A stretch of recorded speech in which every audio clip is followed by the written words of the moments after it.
What I'm about to read to you is breathtaking, actually groundbreaking. Iron, number 26, also termed ferrum, the firmament. Iron is the only element to have an age named after it, the other ages being stones and bronze, which are respectively varied mixtures of compounds and an alloy. Iron richly deserves the honor. If you're going to name ages after their primary tool-making material, iron is absolutely without equal. You could argue we're still very much in the Iron Age. When people describe metals such as aluminum or titanium as being lighter, stronger, or more corrosion resistant, they are always comparing them to one thing: iron. Because to this day, iron in the form of steel remains the metal of industry.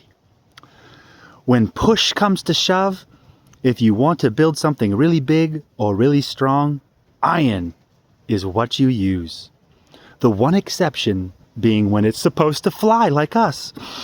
Then weight settles the argument in favor of a more expensive, lighter metal. The fact that iron rusts like us so readily is one of the great lousy breaks of chemistry, responsible for untold billions in cost every year. I wonder why they use it. But in iron's favor are its very low overall cost and its ability to form an astonishing range of alloys, whose properties can be finely tuned.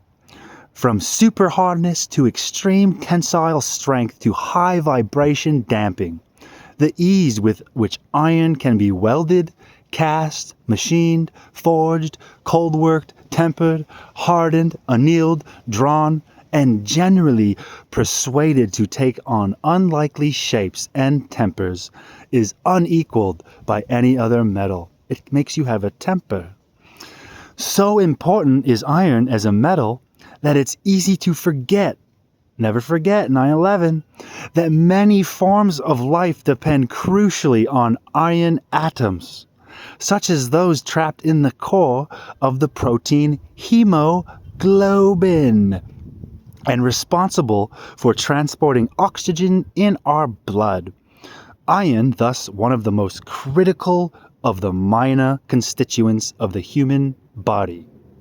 Metal ions are often found at the core of important enzymes.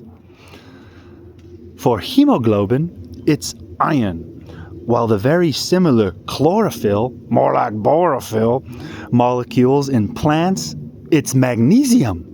And in the blue blood, like us, of spiders and horseshoe crabs, it's copper. For vitamin B12, the core is cobalt. Now let's say we could replace iron with copper in a hemoglobin cell. Copper is the most electric conductive metal. Sorry, the second most. Okay? So I want people to realize that the Iron Age has been around for a very long time. Now what was before the Iron Age? Well, that's when they built the pyramid. Now nobody can explain how they built the Great Pyramid. Because technology was far better back then, and people were able to lift off and fly. There's less gravity. Remember, too much weight and pressure is gravity.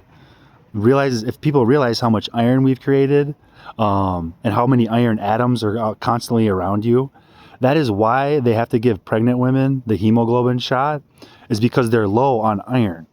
Okay? So when your baby is born into the iron world, or the iron dome, it's very important for that to happen. Now, we can fix this and correct it. We can get back to being blue bloods instead of rusty red bloods. Love you, Miller, Madison, Colette, Quinn, Stephanie, Navalani. Love you,